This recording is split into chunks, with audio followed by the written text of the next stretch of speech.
ክብርትዋ ተኸታተልተይ ሎሚ ድማ ብዝተፈለየ መደቤ ናባኹም ቀሪበ ዘለኹ ብዛዕባ እዚ ሎሚ ብሓሳብ እንሪኦ ፍጥረት ድማ ደቂ ሰባት ካብ ኣቦና ኣዳም ጀሚርና ክሳብ ሕጂ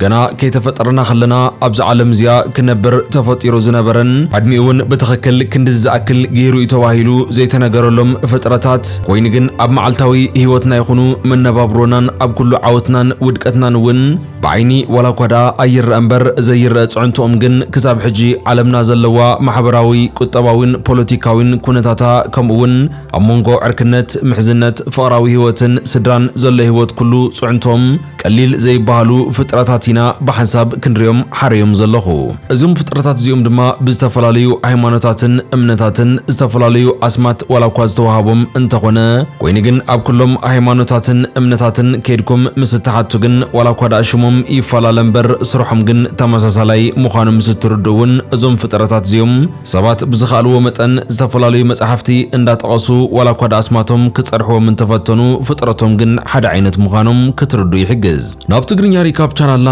እንኳዕ ብድሓን መጻኹም እንዳበልኩ ሎሚ ድማ ነዞም ፍጥረታት እዚኦም መዓዝዮም ተፈጢሮም መንከ ይፈጢርዎም ብኸመይከ ኣብ ናይ ደቂ ሰባት ህይወት ክሳብ ክንድዚ ጸላእቲ ኮይኖም ከበድቲ ሓደጋታት ከብጽሑ መሪጾምን መወዳእቶም ከ እንታይ ክኸውን ዝብሉን ኣዝያ መሳጢት ዝኾነት ሓጻር ቪድዮ ኣዳሊወ ናባኹም ኣቕሪበ ኣለኹ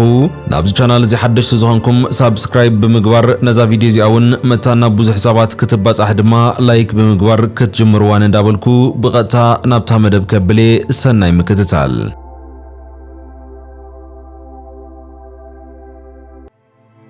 ፈለማ ደቂ ሰባት ከይተፈጠርና እንዳሃለና ዓለምና ጥርሓ ነበረት ኣብዚ እዋን እዚ ነይሩ ፈጣሪውን ብዙሓት ፍጥረታት ዋላ እኳ ደኣ እንዳፈጠረ ዝጸንሐ እንትትኸውን ኣብቲ ትኽክለኛ እዋኖም ምስ በጽሑ ድማ ካብ ሙሉእ ብርሃን ጥራይ ዘይኮነስ ኣብ መንጎ ብርሃንን ጸልማትን ካብ ዝርከብ ዓይነት ኣይ ብርሃን ኣይ ጸልማት ዝኾነ ነዞም ፍጥረታት እዚኦም ክፈጥሮም ከኣለ ሽም ናይዞም ፍጥረታት እዚኦም እውን ጂን ይበሃሉ ጂን ማለት እውን ልክዕ ከም ደቂ ሰባት ዝኾነ ኣፈጣጥራ ዘለዎም እንትትኾኑ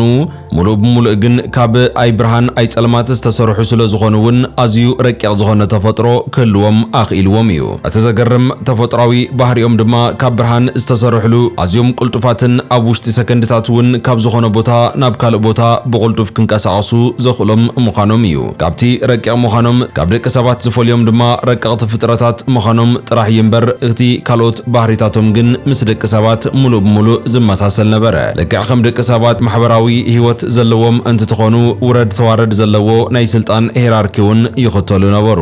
ንብዙሓት ዘመናት እውን ዝተፈጠሩሉ ዋና ዓላማ እንዳተኸተሉ ነቲ ዝፈጠሮም ፈጣሪ እንዳምለኹ ብሰላም ይነብሩ ነበሩ ኮይኑ ግን እዞም ፍጥረታት እዚኦም ከም ደቂ ሰባት ኣብ ሓፂር እዋን ዝሞቱ ዘይኮኑስ ነዊሕ ናይ ህይወት ዕድመ ዝነበሮም እዮም እዚ ድማ ነዊሕ ዕድመ ክነብሩ ከለዉ ቀስ ብቐስ እውን ብዛዕባ ከባቢኦም ብዛዕባ ዓለምን ዝረአን ዘይረአን ዓለም እውን ብዙሕ ፍልጠታት ክእክቡ ስለ ዝኽኣሉ እውን ካብ ግዜ ናብ ግዜ ባህሪኦም እንዳተለወጠ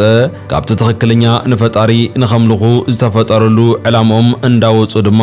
ንዓርሶም ክፈትውን በዘቢሎም እውን በቲ ዝረኸብዎ ተመክሮን ፍልጠትን እንዳተጠቐሙ ድማ ስልጣን ክሕዙን ሃብቲ ከኻዕብቱን ከምኡውን ንፈጣሪ እውን ንምንታይ ኢልና ኢና ንእዘዝ ብምባል እውን ካብ ፍጥረታት ዓለም ንፈለማ እዋን ኣብ ልዕሊ ፈጣሪ እምቢተኝነት ከርዩ ጀመሩ ፈጣሪ እውን ነዞም ፍጥረታት እዚኦም ፈጢሩ እንተብቅዕ ብኸምዚ ዓይነት ዘይተገብአ ተግባራቶም ግን ሕጉስ ኣይነበረን ድሕሪ ግዜ እውን እንተኾነ ኣብ ልዕሊ እቲ ዝፈጠሮም ፈጣሪ እውን ዓመፅ ከበጋግሱ ከም ዝጀመሩ እዩ ዝግለጽ ድሕሪ ብዙሕ መከራ ድማ ኣብ ሰማይ ኣዝዩ ከቢድ ዝኾነ ኩናት ተፈጢሩ ኣብ መወዳእታ ድማ እቶም ዓመፀኛታት ዝነበሩ ኩሎም መናፍስቲ እውን ናብ መሬት ከም ዝደርበዩ ይግበር እዚ ኩሉ እንትፍጠር ግን ናይዞም ኩሎም መራሒኦም ዝነበረ እቲ ዋና መራሒ ዝነበረ ሉሲፈር ድማ ኣብ ክንዲ ይቕሪ ተሓቲቱ ናብ ፈጣሪኡን ናብቲ ቅኑዕ መንገዱን ዝምለስ እቲ ዝነበሮ ኩርዓትን ኣነ ልዕሊ ኩሎም ፍጡራት እየ ብኸምዚ እውን ክምለኽ እምበር ከመለኽሲ ኣይግበአንን ዝብል ኩርዓት እውን ልቡ ደፊኑ ስለ ዝሓዘ እውን ኣብ ክንዲ ናብቲ ናይ ቀደም ህይወቱ ተመሊሱ ናብ ፈጣሪ ይቕሬታ ተሓትት በቲ ሒዝዎ ዘሎ መንገዲ ደሪቑ ንኽቕጽል ይውስን ሉሲፈርን እቶም ንዕኡ ዘምልኹን ኣብ ትሕቲኡ ዝነበሩ ኩሎም መናፍስትን እውን ካብ ሰማይ ተደርብዮም ናብ ባይታ ከም ዝወርዱ ተገበረ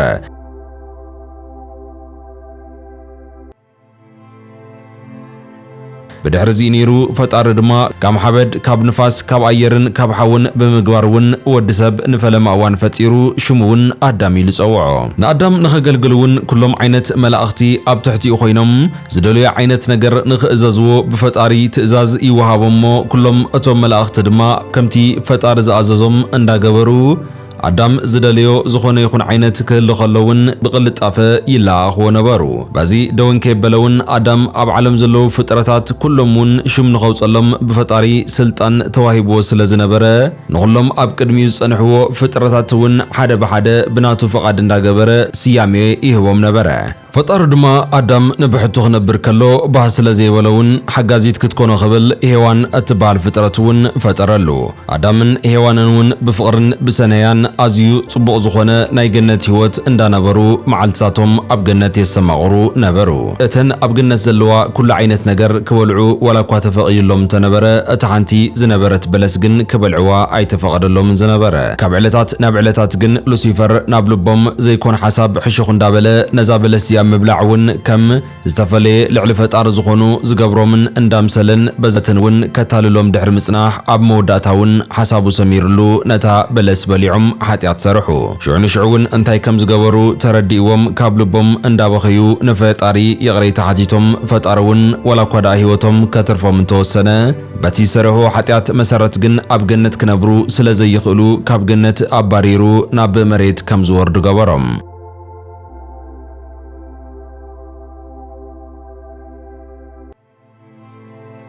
ኣብ ታሪኽ ድማ ንፈለማ እዋን ኣብ ዓለም ክልተ ፍጡራት ብሓንሳብ ክነብሩ ከኣሉ ናብ መሬት ተደርብዮም ዝነበሩ ናይ ጅን ዓሌትን ዘይረአዩን እንትኾኑ እቲ ኻልኣዋይ ዓሌት ድማ ናይ ደቂ ሰባት ናይ ኣዳም ዘርኢ ነይሩ ኣዳም ድማ ምስ ሄዋን ብሓንሳብ ብምዃን ውልዳት እንዳፍረዩ ሓደ ክልተ ሰለስተ እንዳበሉ እንዳተባዝሑ ድማ ንዓለም ክመልዋ ጀመሩ እቲ ቅድሚኦም ጀሚሩ ኣብ መሬት ዝጸንሐ ሉሲፈር ድማ ብሓይሊ እንተጥቂዕዎም ጸላኢኦም ምዃኑ ፈሊጦም ከም ዝጥንቀቑ ኣጸቢቑ ስለ ዝፈልጥ እውን ረቂቕ ዝኾነ ስልታዊ መጥቃዕቲ ክገብር ዝወሰነ ይመስል ኩል ግዜ እውን ናይ ደቂ ሰባት ድኹም ጎኒ ከም ስልጣን ድሌት ሕርቃንን ሓዘንን ዝበሉ እንዳተጠቐመውን ንደቂ ሰባት ብኸመይ ከታልሎም ከም ዝኽእል እንዳተማሃረ ናብ ልቦም ናይ ሓጢያት ሓሳባት ሕሹኽ እንዳበለውን ዝተፈላለዩ ሓጢያታት እንዳገበሩ ሓጢያት እንዳተለማመዱ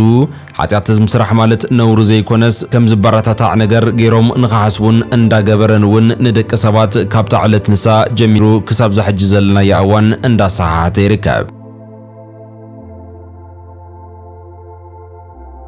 ፍትዋት ተኸታተልተይ እታንሎም ይሒዘልኩም ዝጸናሕኩም መደብ ነዛ ክሳብ ሕጂ ኸተከታተልዋ ዝጸናሕኩም ትመስል ኔራ ኣብ ቀጻሊ እውን ብኻልኦት መሰጥቲ ዝኾኑ ታሪኻት ክሳብ ንራኸብ ድማ ኩልኹም በብዘለኹሞ ሰሰናይ ኩሉ ይግጠምኩም እንዳበልኩ ክፍለየኩም ሰላም